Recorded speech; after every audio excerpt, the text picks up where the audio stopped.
जय हिंद दोस्तों।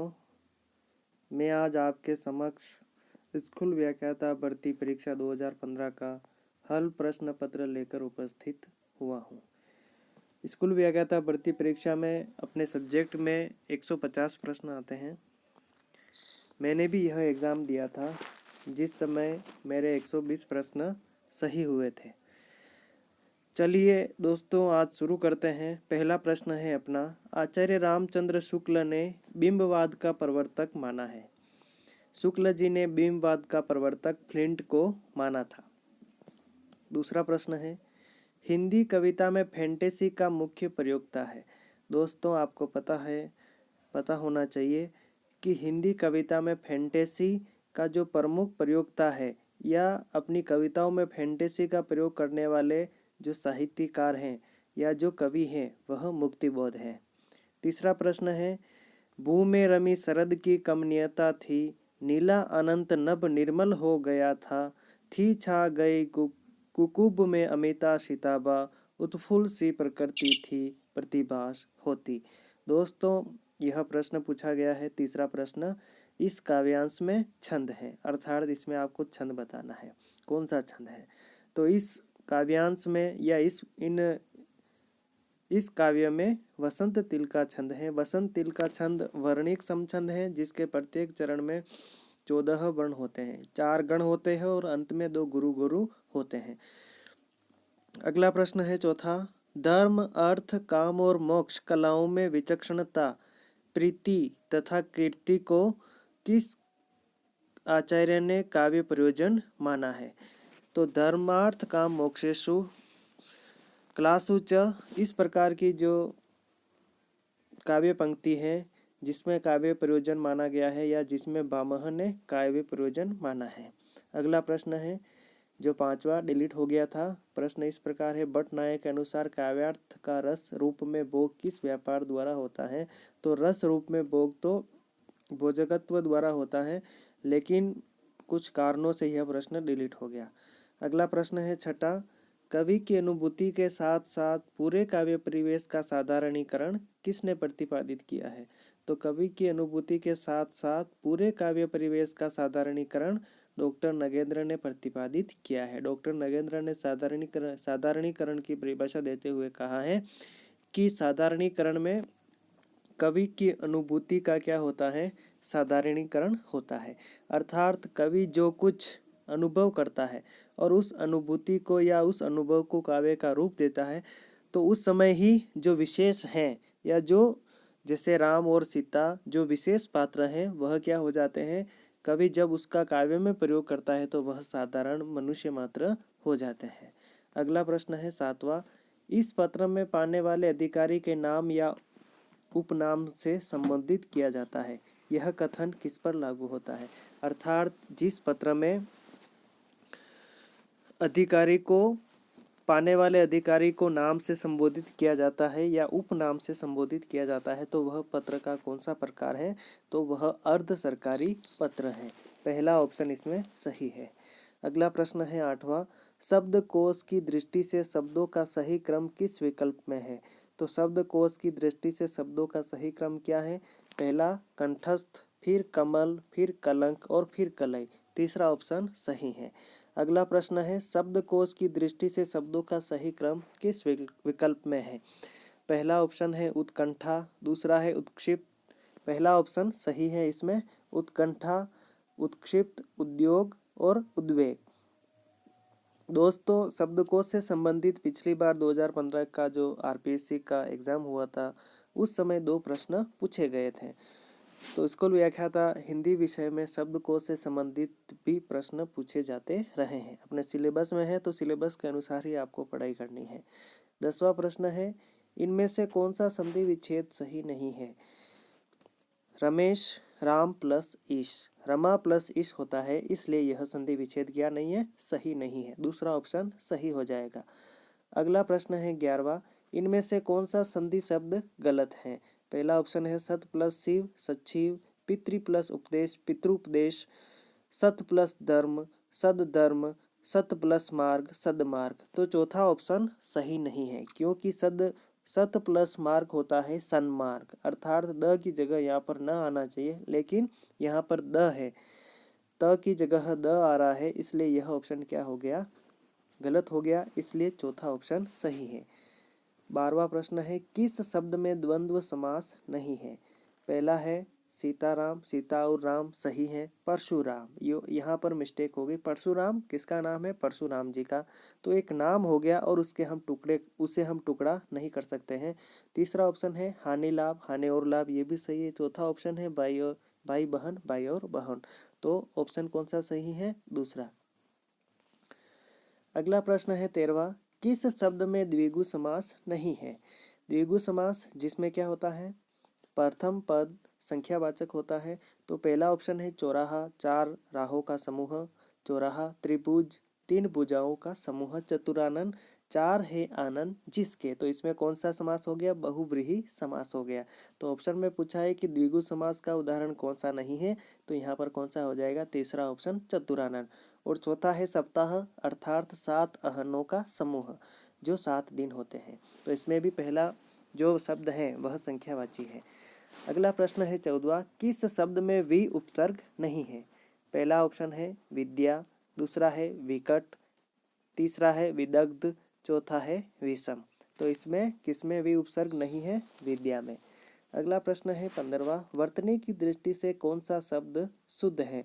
तो वर्तनी की दृष्टि से त्योहार अशुद्ध है, क्योंकि यो पर सिर्फ औ की मात्रा होती है, औ की नहीं। पड़ोसी, पड़ो में भी ड पर जो औ की मात्रा है, यहाँ पर भी क्या होती है? ओ की मात्रा ही होती है। प्रतिनिधि, तीनों ही जो मात्राएं हैं, ती, नी और दी, तीनों ही मात्राएं क्या होती है? छोटी होती है। तो ऑप्शन कौन सा सही हो जाएगा? चौथा, अर्थात द ऑप्शन सही है, दंपति। अगला प्रश्न है 16वां, किस शब्द में इंदा प्रत्यय नहीं है? पहला ऑप्शन है गोविंदा, अर्थात ये नाम है, हिंदी नाम है। परिंदा, उर्दू उपसर्ग लगा हुआ है। शर्मिंदा, इसमें भी उर्दू प्रत्यय है, सॉरी मैंने उपसर्ग बता दिया। तो परिंदा में उर्दू प्रत्यय है, शर्मिंदा में भी उर्दू प्रत्यय है, अर्थात इंदा प्रत्यय। बासिंदा में बास प्लस इंदा, इसमें भी इंदा प्रत्यय है, तो सही कौन सा ऑप्शन हो गया? गोविंदा। अगला प्रश्न है 17वां, जंगल में लगने वाली आग को क्या कहते हैं? दोस्तों, जंगल में लगने वाली आग को क्या कहते हैं? बड़वाग्नि, अर्थात समुद्र में लगने वाली आग क्या होती है? बड़वाग्नि। दावाग्नि का मतलब क्या होता है? जंगल में लगने वाली आग को हम दावाग्नि कहते हैं। जठराग्नि का मतलब होता है पेट में लगने वाली आग। और यज्ञाग्नि का मतलब क्या है? हवन इत्यादि में जो आग जलाई जाती है या आग लगाई जाती है, उसे हम क्या कहते हैं? यज्ञाग्नि। तो यहाँ पर कौन सा ऑप्शन सही हो गया? दूसरा, दावाग्नि, अर्थात जंगल में लगने वाली आग दावाग्नि को कहते हैं। अगला प्रश्न है, ये जो प्रश्न आए हैं यहाँ से 18वें प्रश्न से, ये 11वीं 12वीं की जो पाठ्य पुस्तक थी उस समय जो चल रही थी वही कोर्स अभी भी रिपीट हुआ है, अर्थात 3-4 साल के लिए माध्यमिक शिक्षा बोर्ड का जो कोर्स चला था पाठ्यक्रम, उसके बाद पुनः अभी एनसीईआरटी का कोर्स ही लागू हो गया है, तो अभी भी यही किताबें चल रही हैं। उस समय मैंने तैयारी की थी इन्हीं किताबों से, उसके बाद वापस यह कोर्स चेंज हो गया और पुनः एनसीईआरटी का कोर्स ही लागू हो गया है। 18वां प्रश्न है, अंतरा बाग 2 में संकलित यह दीप अकेला कविता में दीप किसका प्रतीक है? यह दीप अकेला दोस्तों अज्ञे की कविता है, जिसमें दीप किसका प्रतीक है? व्यक्ति का प्रतीक है।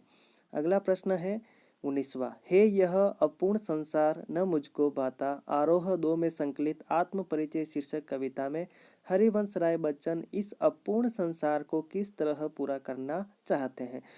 तो इस अपूर्ण संसार को वह स्वप्न संसार का निर्माण करके पूरा करना चाहते हैं, अर्थात क्या कहते हैं हरिवंश राय बच्चन कि हे यह अपूर्ण संसार न मुझको भाता, मैं स्वप्नों का संसार लिए फिरता हूँ। अर्थात कहने का तात्पर्य यह है कि कवि इस अपूर्ण संसार को अपने स्वप्न के माध्यम से पूर्ण करना चाहता है। तो चलिए अगला प्रश्न शुरू करते हैं। 20वां, जननी निरखती बाल दनुहिया अंतरा बाग 2 में संकलित तुलसीदास के इस पद में जननी शब्द किसके लिए आया है? कौशल्या के लिए, क्योंकि जब श्री राम वन गमन कर जाते हैं तो उस समय माँ कौशल्या श्री राम के जो धनुष बाण हैं उनकी ओर निहारती हैं कि मेरे जो लाडले हैं धनुष बाण चलाने वाले, वह अब यहाँ पर नहीं है, अर्थात घर पर नहीं है, उनको वनवास हो गया है। तो उनके विरह में वह दिन रात रोती रहती है। तो इसी से संबंधित यह पद है, तुलसीदास जी का पद है, जननी निरखती बाल धनुहिया।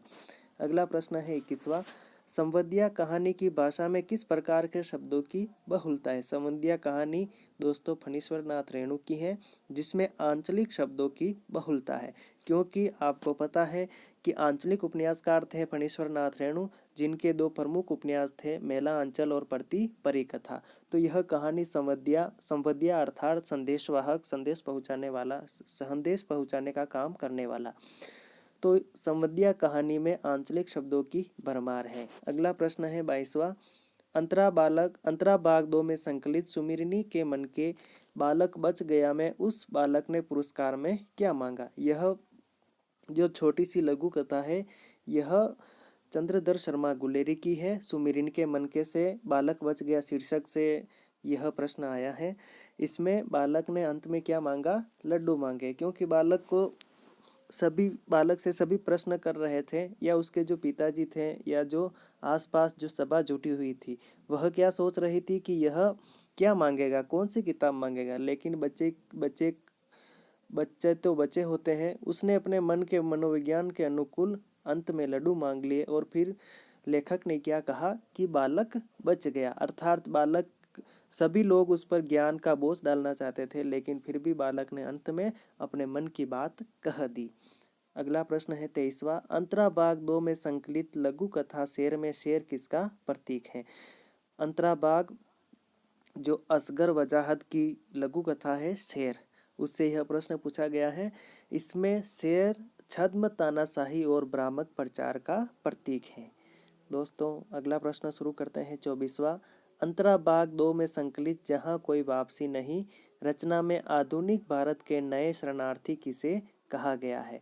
अर्थात जहाँ से कोई वापसी नहीं, इस रचना में औद्योगिकरण के कारण विस्थापित लोगों की कहानी इसमें कही गई है। अर्थात ऑप्शन कौन सा सही हो जाएगा, दूसरा सही हो जाएगा, जहाँ कोई वापसी नहीं।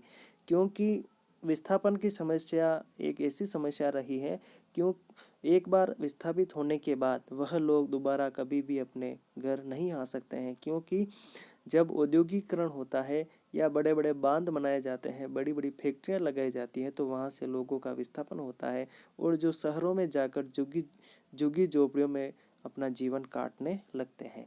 अगला प्रश्न है 25वां, वितान 2 में संकलित सिल्वर वेडिंग में किशन दा ने यशोधर बाबू को कितने रुपए उधार दिए थे। यह सिल्वर वेडिंग कहानी है, जिसमें यशोधर बाबू को किशन दा ने यशोधर बाबू को 50 रुपये उधार दिए थे। अगला प्रश्न है, सिल्वर वेडिंग रचना की मूल संवेदना की दृष्टि से कौन सा कथन सही है। पीढ़ी अंतराल जन्य सामंजस्यहीनता, क्योंकि यहाँ पर जो सिल्वर वेडिंग कहानी है, उसका जो मुख्य पात्र है यशोधर बाबू, वह पुरानी पीढ़ी का वाहक है या पुरानी पीढ़ी का प्रतीक है।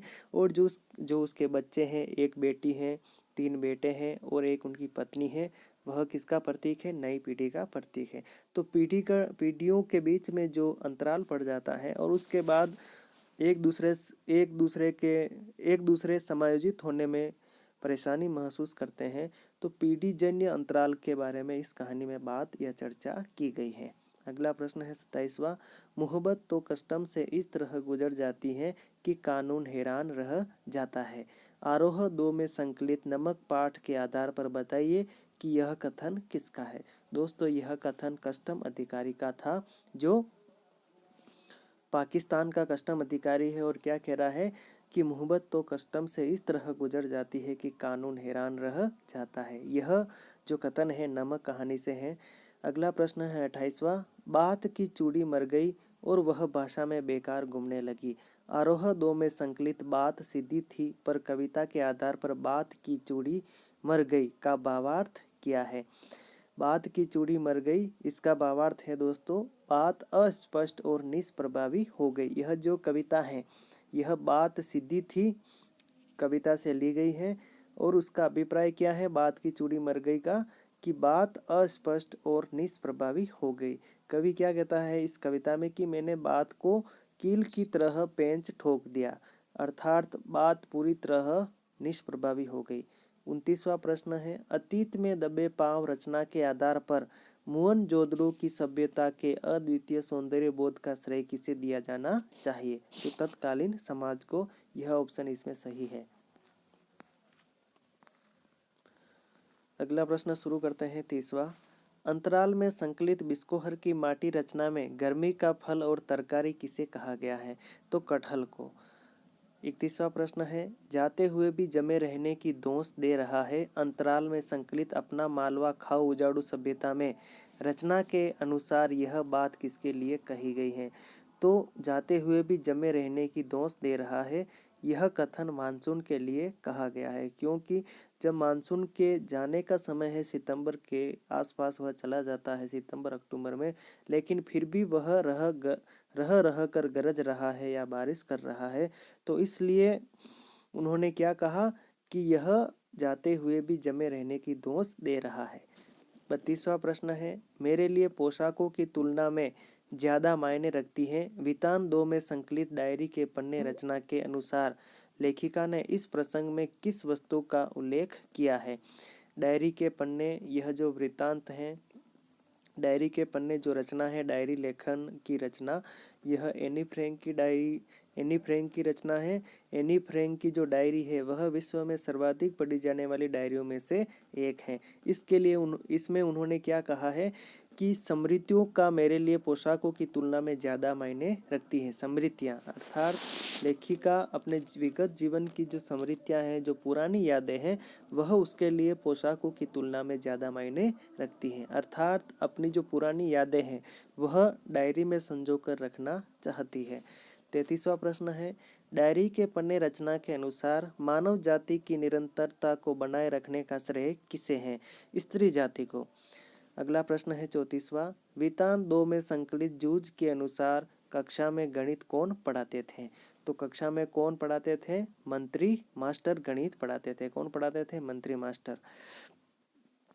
अगला प्रश्न है, लेकिन उन अधूरे पायदानों पर खड़े होकर अनुभव किया जा सकता है कि आप दुनिया की छत पर है, वहां से आप झांक रहे हैं। कहाँ पर झांक रहे हैं? इतिहास के पार। इस प्रश्न का दूसरा ऑप्शन सही हो जाएगा कि इतिहास के पार हम झांक रहे हैं। यह किस पाठ से आया है? अतीत में दबे पांव से। अगला प्रश्न है, यहाँ से फिर इतिहास से संबंधित जो प्रश्न है शुरू हो जाते हैं। इतिहास का तात्पर्य यहाँ पर है हिंदी साहित्य का इतिहास। 36वां प्रश्न है, बिसलदेव रासो की नायिका का नाम क्या है? तो बिसलदेव रासो जिसके रचयिता कौन थे? नरपति नालह। बिसलदेव रासो की जो नायिका है वह राजमती थी। अगला प्रश्न है 37वां, इनमें से किस विद्वान ने पृथ्वीराज रासो को प्रामाणिक ग्रंथ माना? दोस्तों, रामचंद्र शुक्ल ने इसे सर्वथा अप्रामाणिक ग्रंथ माना है और उन्होंने इसके लिए क्या कहा था? यह पूरा ग्रंथ एक जाली ग्रंथ है। श्याम सुंदर दास ने इस ग्रंथ को क्या माना था? प्रामाणिक माना था। डॉक्टर बुलर ने पहली बार पृथ्वीराज रासो को अप्रमाणित घोषित किया था। हमारे राजस्थान के एक इतिहासकार थे गौरी शंकर हीराचंद ओझा, इन्होंने भी पृथ्वीराज रासो को अप्रमाणिक ग्रंथ माना। तो इसमें कौन सा ऑप्शन सही हो गया? दूसरा, श्याम सुंदर दास ने पृथ्वीराज रासो को प्रमाणिक ग्रंथ माना था। 38वां प्रश्न है,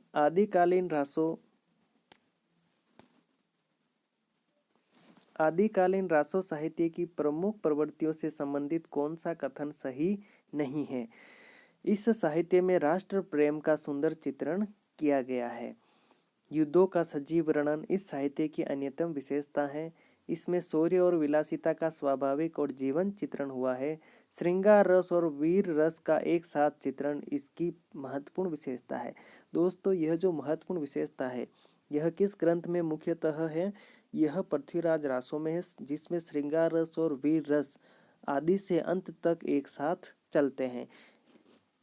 दोस्तों, आदिकालीन साहित्य में जो युद्ध होते थे, युद्ध में जो राष्ट्रीय प्रेम है उसका अभाव देखा गया है, क्योंकि राजा महाराजा, भारत के जो राजा महाराजा थे वह आपस में ही एक दूसरे से झगड़ रहे थे, जिसका फायदा विदेशी शासकों ने उठाया। तो आपसी फूट का जो फायदा है वह विदेशी शासकों ने उठाया था। तो सामान्यतः उस समय राष्ट्रीय प्रेम का अभाव होने के कारण राजाओं के बीच में फूट थी, जिस कारण से युद्ध भूमि में उन्हें हार का सामना भी करना पड़ा था। अगला प्रश्न है 39वां, इनमें से किस विद्वान ने आदिकाल को सिद्ध सामंत काल कहा था? तो सिद्ध सामंत काल राहुल सांस्कृत्यायन ने कहा था। 40वां प्रश्न है, इनमें से तुलसीदास की किस रचना की भाषा अवधी नहीं है? रामचरितमानस की भाषा भी अवधी है। रामचरितमानस जिसकी रचना सन 1574 में हुई थी, 1574 में, जानकी मंगल की भाषा भी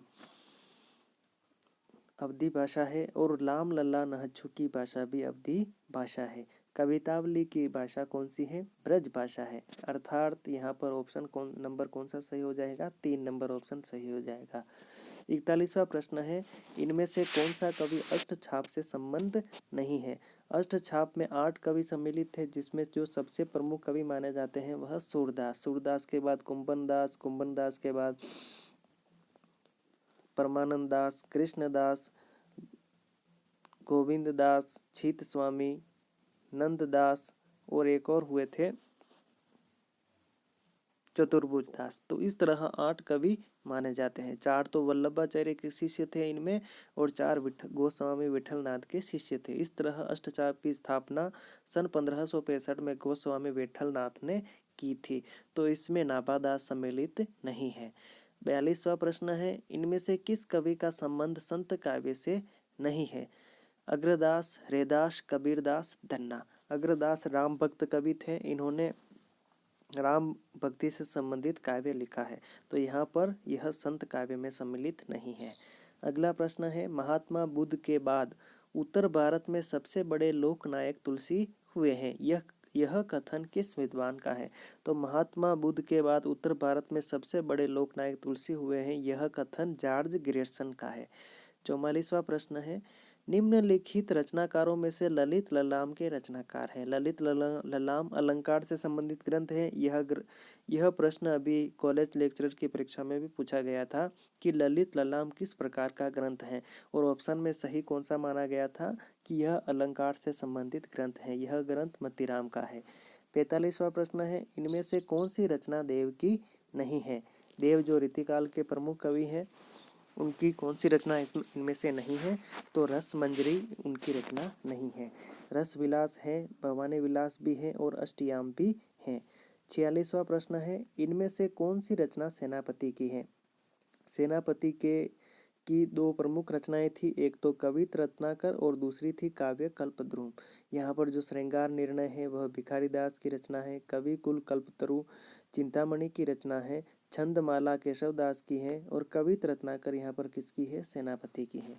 अगला प्रश्न है, भाषा भूषण ग्रंथ के रचयिता कौन है? तो भाषा भूषण ग्रंथ के रचयिता कौन है? जयपुर के जो नरेश थे महाराजा जसवंत सिंह, वह भाषा भूषण के रचयिता है। यह भी अलंकार से संबंधित ग्रंथ है।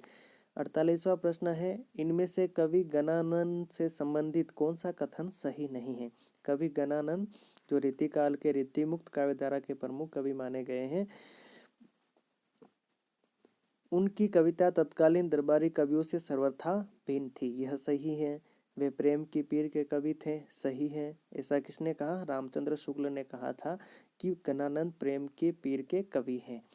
तीसरा ऑप्शन है, भाषा की अभिधा शक्ति का सुंदर प्रयोग उन्होंने अपने काव्य में किया है। यहाँ पर मिस्टेक हो गई दोस्तों, क्योंकि भाषा की अभिधा शक्ति का सुंदर प्रयोग गणानंद ने नहीं किया, अपितु भाषा की लक्षणा शक्ति का सुंदर प्रयोग गणानंद ने किया था। तो यहाँ पर तीसरा ऑप्शन सही हो गया। विरोधाभास उनका अत्यंत प्रिय अलंकार है। हाँ, ये भी सही कथन है। 39वां प्रश्न है, निम्नलिखित में से कौन सी रचना मुल्ला दाऊद द्वारा रचित है? तो मुल्ला दाऊद की रचना कौन सी है? चंदायन। डॉक्टर राम कुमार वर्मा ने इसे हिंदी का प्रथम प्रेम काव्य माना है, या पहली प्रेम काव्य से संबंधित या प्रेमाख्यान परंपरा का पहला ग्रंथ इसे माना है चंदायन को। इसके रचयिता कौन है? मुल्ला दाऊद। 50वां प्रश्न है, जायसी कृत पद्मावत के विषय में कौन सा कथन गलत है? मलिक मोहम्मद जायसी के बारे में बात हो रही है इस प्रश्न में। तुलसी कृत मानस के अनुकरण पर जायसी ने भी इसमें दोहा चौपाई शैली को अपनाया है, यह कथन सरासर गलत है, क्योंकि तुलसीदास का जन्म या तुलसीदास ने रामचरितमानस की रचना 1974 में की थी, जबकि जायसी का जो पद्मावत ग्रंथ है उसकी रचना कब हो गई थी? यहाँ पर मैंने 1974 बोल दिया है, आप सही कर ले, 1574 है। रामचरितमानस की रचना 1574 में हुई थी, जबकि पद्मावत की रचना कब हुई थी? 1540 में हुई थी। तो यह पहला कथन ही गलत हो गया, अर्थात इसमें कौन सा राइट हो गया? गलत कथन पूछा है तो पहला ही यहाँ पर गलत है। यह एक परमाख्यानक काव्य है, ये भी सही है। इसकी भाषा ठेठ अवधि है, ये भी सही है। इसमें नागमती का वियोग वर्णन प्रवास जन्य विरह वर्णन के अंतर्गत आता है, यह कथन भी दोस्तों सही है। 51वां प्रश्न है, मीराबाई से संबंधित कौन सा कथन सही नहीं है? उन्होंने मुक्त भाव से सभी भक्ति संप्रदायों का प्रभाव ग्रहण किया। उन्होंने लोग दोस्तों यह प्रश्न डिलीट कर दिया गया है आरपीएससी के द्वारा, अर्थात इसे हम नहीं पढ़ेंगे क्योंकि यह पहले से ही डिलीट है। 52वां प्रश्न है, इनमें से किस मध्यकालीन संत भक्त कवि का राजस्थान से संबंध नहीं था? तो राजस्थान से संबंध रखने वाले संत कौन नहीं थे? मलुकदास। दादू दयाल भी थे, जिनकी जयपुर में नरेना मुख्य गद्दी रही है। नागरीदास भी राजस्थान से संबंध रखने वाले हैं। संत पीपा भी राजस्थान के संत थे। तो यहाँ पर मलुकदास को आलसियों का समर्थक माना जाता है, और उनका एक प्रसिद्ध कथन है कि अजगर करे न चाकरी, पंछी करे न काम, दास मलुका कह गए सबके दाता राम। यह मलुकदास का प्रमुख कथन है। 53वां प्रश्न है, इनमें से कबीरदास से संबंधित कौन सा कथन गलत है? वे निर्गुण ब्रह्म की उपासना करते थे, बिल्कुल सही है। उन्होंने पुस्तकीय ज्ञान की अपेक्षा अनुभवजन्य ज्ञान को अधिक महत्व दिया, अर्थात कबीर ने पुस्तकीय ज्ञान की अपेक्षा किस ज्ञान को अधिक महत्व दिया? अनुभवजन्य ज्ञान को। कबीर ने कहा भी है कि पोथी पढ़ी पढ़ी जग मुआ, पंडित भया न कोय, ढाई आखर प्रेम का पढ़े सो पंडित होए। तो कबीर तो अनुभव पर बल देते हैं। ढाई अक्षर मतलब ओम का जिसने मर्म समझ लिया उसके लिए पोथी पढ़ने की जरूरत नहीं है। वे जाति, पंथ, धर्म, संप्रदाय आदि के भेदभाव का खंडन करते थे, बिल्कुल सही है। कबीर के काव्य में खंडन मंडन की विशेषता मिलती है। चौथा ऑप्शन क्या है? पूजा पाठ को वे भक्ति के लिए आवश्यक मानते थे, अर्थात वह मूर्ति पूजा के विरोधी थे। तो यहाँ पर ऑप्शन कौन सा सही हो गया? चौथा। 54वां प्रश्न है, रीतिकाल के नामकरण के संदर्भ में रीति शब्द किस अर्थ में प्रयुक्त हुआ है? रीतिकाल का जो नामकरण रीति हुआ है, अर्थात रीतिकाल का नामकरण क्या रखा गया है? जो रीतिकाल रखा गया है वह रीति शब्द किस अर्थ में प्रयुक्त हुआ है? तो रीति शब्द, कुछ अभ्यर्थियों को इसके बारे में पता नहीं होगा, लेकिन मैं बता देना चाहता हूँ कि रीति शब्द का प्रयोग जो रीतिकाल के संदर्भ में हुआ है तो काव्य लक्षण से संबंधित यह इसका अर्थ है। रीति शब्द का अर्थ क्या निकलता है? काव्य लक्षण, रीति निरूपण या काव्य निरूपण। तो काव्य लक्षण के अंतर्गत क्या क्या आ जाते हैं? काव्य के जितने भी अंग हैं, चाहे अलंकार हो, रस हो, गुण हो, ध्वनि हो, नायिका भेद हो, आदि काव्य शास्त्रीय प्रणालियों पर आधारित रचनाएं क्या कहलाती हैं? रीति ग्रंथ कहलाती है या रीति निरूपक ग्रंथ कहलाते हैं। 55वां प्रश्न है, इनमें से महाकवि बिहारी और उनकी सतसई से संबंधित कौन सा कथन सही नहीं है? प्रकृति का आलंबन रूप में चित्रण उनकी बहुत बड़ी विशेषता है। दोस्तों यह कथन यहाँ पर गलत हो जाएगा, क्योंकि प्रकृति का आलंबन चित्रण उन्होंने कम किया है, प्रकृति का उद्दीपन रूप में चित्रण बिहारी ने किया है। यह ऑप्शन क्या है? इसमें सही है पहला ऑप्शन। 56वां प्रश्न है, इनमें से किस लेखक का संबंध भारतेंदु मंडल से नहीं था? तो भारतेंदु मंडल से संबंध किसका नहीं था? बालकृष्ण शर्मा का। प्रताप नारायण मिश्र भी भारतेंदु मंडल से संबंधित थे। बद्री नारायण चौधरी प्रेमगन भी भारतेंदु मंडल के कवि थे, और ठाकुर जगमोहन सिंह भी भारतेंदु मंडल से ही थे। 57वां प्रश्न है, इनमें से कौन सी रचना भारतेंदु हरिश्चंद्रकृत नहीं है? तो भारतेंदु हरिश्चंद्रकृत कौन सी रचना नहीं है? भारत दुर्दशा भी उनका नाटक है, नील देवी भी उनका नाटक है, अंधेर नगरी भी उनका नाटक है। तो प्रेम मोहिनी उनकी रचना नहीं है। 58वां प्रश्न है, खड़ी बोली हिंदी का प्रथम महाकाव्य कौन सा है? तो खड़ी बोली हिंदी का प्रथम महाकाव्य प्रिय प्रवास है, जिसके रचयिता अयोध्या सिंह उपाध्याय हरिऔध थे। इसकी रचना सन 1914 में हुई थी। 59वां प्रश्न है, ज्ञान राशि के संचित कोश का नाम साहित्य है। यह परिभाषा किसने दी है?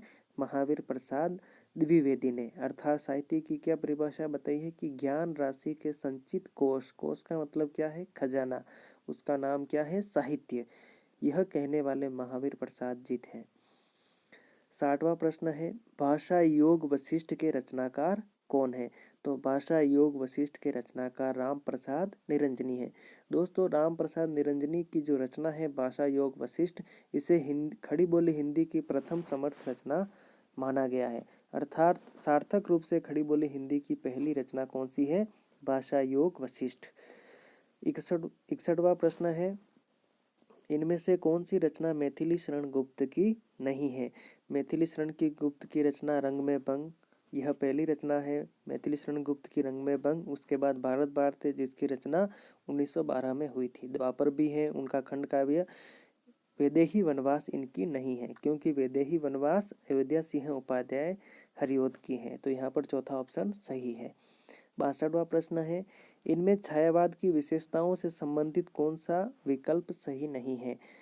आत्मानुभूति की अभिव्यक्ति सही है, कल्पना की अतिशयता ये भी बिल्कुल सही है, सूक्ष्म के प्रति स्थूल का विद्रोह यहाँ पर फंसाया गया है, क्योंकि छायावाद की जो विशेषता है वह स्थूल के प्रति सूक्ष्म का विद्रोह है।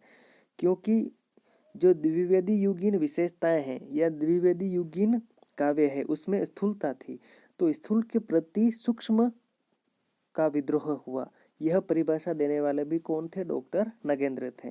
तो छायावाद की विशेषता क्या हो गई, क्या होनी चाहिए थी यहाँ पर कि स्थूल के प्रति सूक्ष्म का विद्रोह। तो यह कथन क्या हो गया? यहाँ पर गलत हो गया। इसमें उल्टा लिखा हुआ है कि सूक्ष्म के प्रति स्थूल का विद्रोह। 63वां प्रश्न है, प्रकाशन वर्ष की दृष्टि से पंत की रचनाओं का सही कालक्रम किस विकल्प में है? अर्थात कालक्रम के अनुसार इन रचनाओं को जमाना है। तो ग्रंथि, गुंजन, युगांत और ग्राम्या। 64वां प्रश्न है, प्रकाशन वर्ष की दृष्टि से महादेवी वर्मा के काव्य संग्रहों का क्रम, सही क्रम विकल्प किस विकल्प में है? तो निहार, निर्जा, सांध्यकित और दीपशिखा, यह क्रम सही क्रम है। 65वां प्रश्न है, प्रसाद कृत कामायनी महाकाव्य से संबंधित कौन सा कथन सही नहीं है? इसकी कथा 16 सर्गों में विभक्त है। यह कथन क्या है? सही नहीं है, क्योंकि कामायनी में सिर्फ 15 सर्ग ही हैं और यहाँ पर 16 लिखा हुआ है। 66वां प्रश्न है, प्रकाशन वर्ष की दृष्टि से दिनकर की काव्य कृतियों का सही क्रम किस विकल्प में है? तो प्रकाशन वर्ष की दृष्टि से दूसरा ऑप्शन यहाँ पर सही है, रसवंती, कुरुक्षेत्र, रश्मिरथी और उर्वशी। 67वां प्रश्न है, इनमें कुरुक्षेत्र से संबंधित कौन सा कथन सही नहीं है? कुरुक्षेत्र जो काव्य है जिसे संसार का 74वां सबसे प्रमुख काव्य माना गया है, इसका कथानक महाभारत से लिया गया है, बिल्कुल सही है। यह गांधीवादी विचारधारा से प्रभावित है। यह कथन क्या नहीं होगा? यहाँ पर सही नहीं होगा, क्योंकि कुरुक्षेत्र जो लिखा गया है उसमें युद्ध की अनिवार्यता का जो प्रश्न है वह उठाया गया है। अहिंसा और युद्ध की अनिवार्यता का जो प्रश्न है वह मुख्य रूप से, हिंसा और युद्ध की जो अनिवार्यता है उसका प्रश्न मुख्य रूप से उठाया गया है। इसमें कुल 7 सर्ग हैं, ये भी ऑप्शन सही है। इसमें भीष्म और युधिष्ठिर के माध्यम से युद्ध और शांति विषयक विशद और गंभीर चिंतन प्रस्तुत किया गया, ये भी बिल्कुल सही है। तो इसमें दूसरा ऑप्शन सही नहीं होगा, यह सही हो जाएगा इसमें। 68वां प्रश्न है, इनमें से किस कवि की रचनाएं तार सप्तक में संकलित नहीं है? तो तार सप्तक में किस कवि की संकलित नहीं है? धर्मवीर भारती की। 69वां प्रश्न है, क्योंकि प्रभाकर माचवे भी क्या थे? पहले तार सप्तक के कवि थे। रामविलास शर्मा भी पहले तार सप्तक के कवि थे और मुक्तिबोध भी पहले ताड़ सप्तक के कवि थे। पहला ताड़ सप्तक 1943 में प्रकाशित हुआ था। 69वां प्रश्न है, प्रकाशन वर्ष की दृष्टि से अज्ञेय की काव्य कृतियों का सही क्रम किस विकल्प में है? अज्ञेय की जो पहली रचना कौन सी थी? इत्यलम।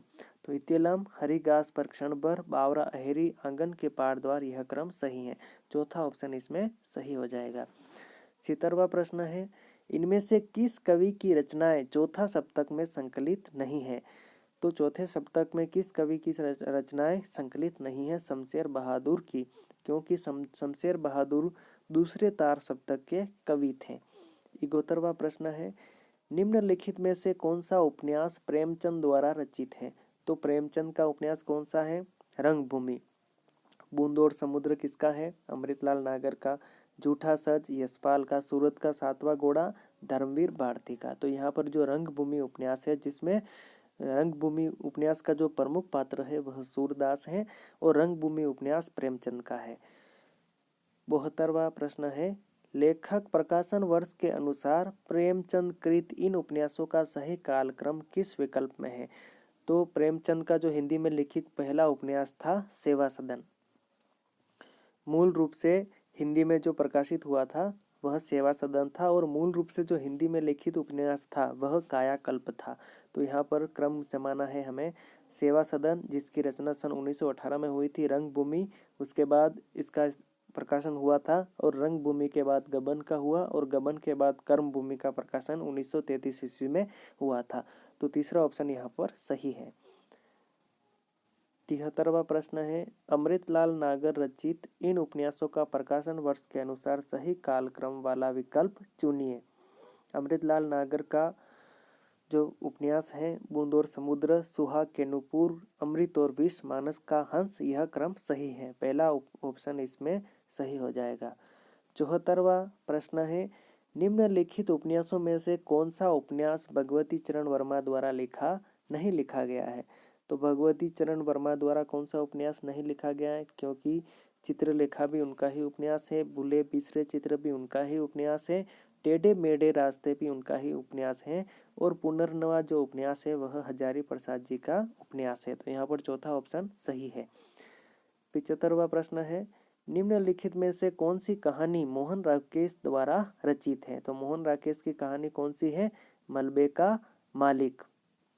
खोई हुई दिशाएं कमलेश्वर की कहानी है। जिंदगी और जोंक अमरकांत की कहानी है। जहां लक्ष्मी कैद है यश राजेंद्र यादव की कहानी है। जहां लक्ष्मी कैद है। तो इस तरह 75वें प्रश्न में मलबे का मालिक किसकी कहानी है? मोहन राकेश की कहानी है। दोस्तों, आज मैंने 75 प्रश्न हल किए हैं या 75 प्रश्नों का जो उत्तर है वह मैंने बताया है। इस प्रश्न पत्र को मैं 2 शिफ्ट में हल करूँगा।